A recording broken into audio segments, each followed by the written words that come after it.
proud mother of 2. I make $9 an hour. Take your time.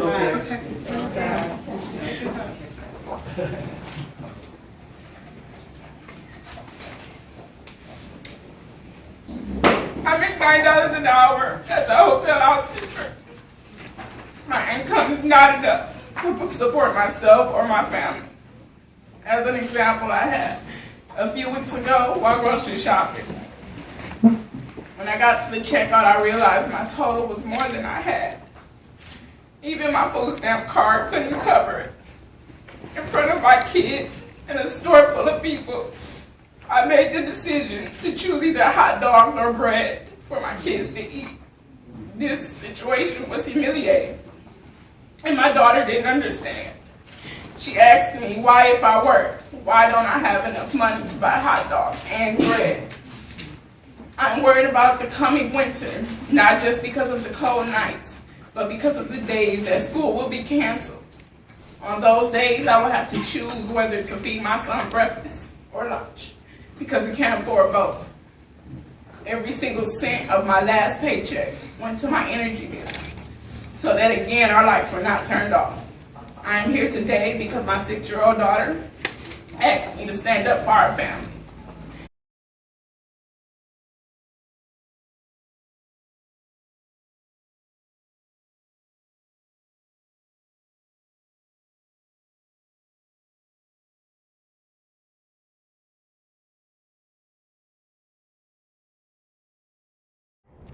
You might not believe this, but they told us that we should be satisfied. But we ask the question, how can we be satisfied? How can we be satisfied as long as we have other brothers and sisters who are being brutalized and racially profiled by officers for living in their own skin and living in their own community? How could we be satisfied while those same brothers and sisters will have to go to their jobs and be paid wages that will barely allow them to pay their bills and provide for themselves and their families? How can we be satisfied while those same workers will be exploited by companies who make billions off of the work that they do? How can we be satisfied when those same brothers and sisters who are being paid those low wages are relegated to live in low-income communities? How can we be satisfied when those same workers are being relegated to live in those low-income communities and their children are being forced to go to poor schools, poor education?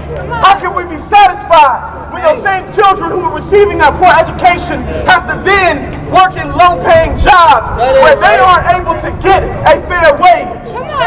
You see, the system and the cycle continues, and we are here today to break that cycle. We are here today to break that system. We are here today to tear down the walls and say that our brothers and sisters demand a livable wage, that they demand 15, and that they won't stop, and that we won't stop until we get justice. The fight for 15 will continue. The fight will not stop, and we won't stop.